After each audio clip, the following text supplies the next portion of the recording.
Now our conversation with Portland Police Chief Chuck Lovell. Chief Lovell was appointed in June of 2020 as the city dealt with demonstrations and riots in the aftermath of the George Floyd murder. Now, 2 years later, Chief Lovell is wrestling with a staffing shortage, homelessness, and a city trying to get a handle on an epidemic of shootings and gun-related homicides. Chief Chuck Lovell, welcome to Eye on Northwest Politics. Thanks, Ken. Good to be here with you. Well, let's start with the Police Bureau budget. It's now at about $240 million. City Council is restoring about $15 million that you lost in budget cuts in 2020. Are you satisfied with this budget, and what will any extra money be used for? You know, we're happy to be getting money back in our budget. The cuts we took in 2020 were really, they were really tough to swallow. We did everything we could to not lay off sworn employees.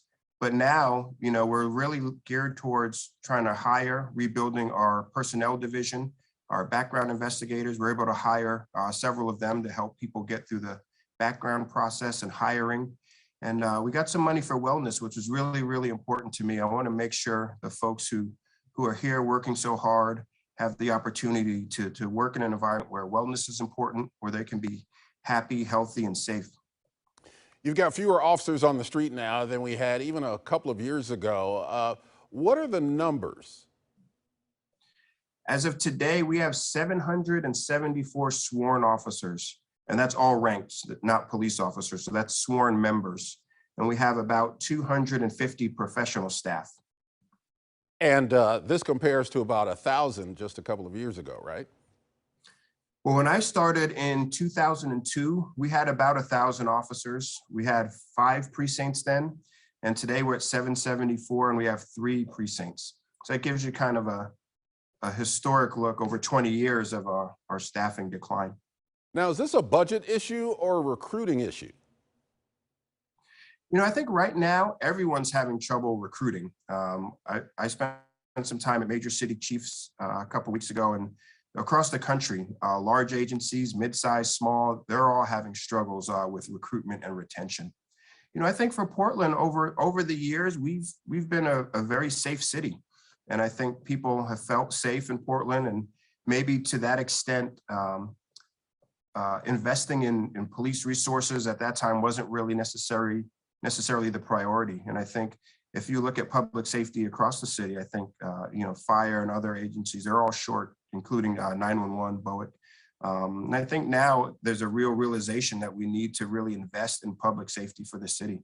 And we're doing that. Having Mike Myers and his community safety team on board is really helpful. And I think we're approaching this as really a public safety team between police, fire, PBEM, and BOIC. With the funding that's already in place, how many officers could you hire right now? We are authorized 882, so we're down about 100 officers right now, and we'd love to hire them. We did get the authority to increase our public safety support specialists, which are kind of akin to community service officers in many areas. They're unarmed and they're not sworn, but they do help out, and they do free up officers to take other calls that otherwise would have to wait and do some other things. So they're very helpful there. So we're looking to expand that number and expand that role potentially too. We had a record year for deadly shootings in 2021. We're on pace to beat that now. Why are we seeing so much gun violence in Portland, and what can the Police Bureau do to get a handle on it? Yeah, just like the recruitment and retention, there's a lot of cities across the U.S. struggling with gun violence. There are a lot of guns out on the streets. We're doing our best here in Portland. We had 90 homicides last year. And like you said, we're kind of on that same trajectory for this year. And we've rolled out the Focus Intervention Team, which I think a lot of people have heard about, to address gun violence. And we partnered very well with our federal partners. We get a lot of assistance from the FBI and the ATF as well. But I tell people this isn't a police-only problem. There's room for a lot of people to do some heavy lifting in this arena. And we have the Office of Violence Prevention. And I've talked with several people in the community, and I think there's people in the community that want to have a role in improving safety in the city. How do you implement that? I mean, there's some ways that I think we could talk about, but maybe there's a role for community members to come out and play kind of a role as a force multiplier or eyes and ears in the community that would help with public safety. I think that's a conversation that we need to explore a little bit more. Well, as you alluded to, the Bureau has reorganized some of its efforts, cutting some divisions like traffic to get more officers on the street.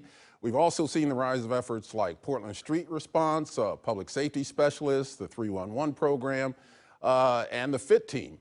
Is this reimagining of how we approach public safety working, and what would you like to see done in terms of organization of the Police Bureau in the future? Yeah, that's a great question. I think it's early days for us right now. I think those are steps in the right directions. I view those as reforms. They're ways that we're trying to rethink things, do things differently. In the face of these staffing shortages we have, we do need to think like how we can use our resources most effectively, who can fill what roles, and are we gearing ourselves to be the police department we want to be down the road. And I think for me, I'm a big believer in community policing. Like I said earlier, when I started, we had 5 precincts and we're down to 3. That consolidation really, I think, took away some of the connection we had with some communities. And in my vision, I think we would have a robust police bureau. We would have, somewhere around 1,100 officers, and we'd have officers deployed in a fashion where they were more spread out throughout the city, and they could really focus on certain neighborhood specific issues. Downtown is very, very different than, East Precinct per se, and North Precinct is different from downtown and East. And I think the real goal would be to have more precincts, more officers that are more closely connected to community, where they can work with people in the community and focus on the real needs of that specific community. I think that's really the best way for community engagement and the best way to build trust. We've seen that the city is doing homeless sweeps again.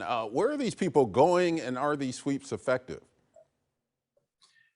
We've been helping out in Old Town. We don't really lead that effort. We come in as more of a support role and provide safety for the city folks who are doing that work. And I will tell you, they've been really helpful in Old Town in particular. They're hardworking folks who have really just dug in and really committed to making improvements in that part of town. There's several efforts to get people shelter, and I think Old Town, they have some numbers of the folks that they have gotten into shelter, which has been really great.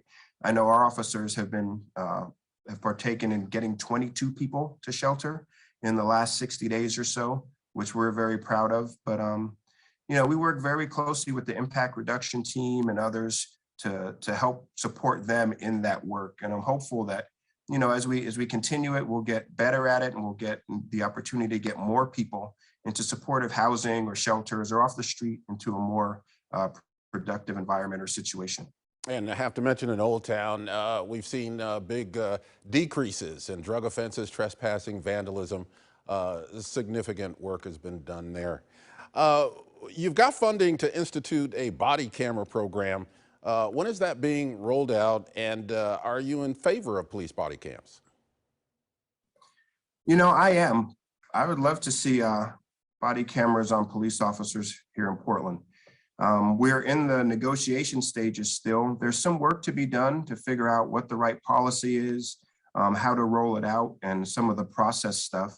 But I'm really hopeful. I think it'd be an improvement, and it would really help. It really helped, one, with accountability, but it really helps, I think, tell the story from an officer's perspective as well. And having more data, more video, I think is a good thing in the big scheme of things. I hope we can land someplace that's really works well for Portland. And there are a lot of cities in the country that have body cameras and have for a while. So I'm hoping we can use them to some degree as a model of what might work here. Chief Chuck Lovell, thanks for joining me on Eye on Northwest Politics. Yeah, great to be with you, Ken.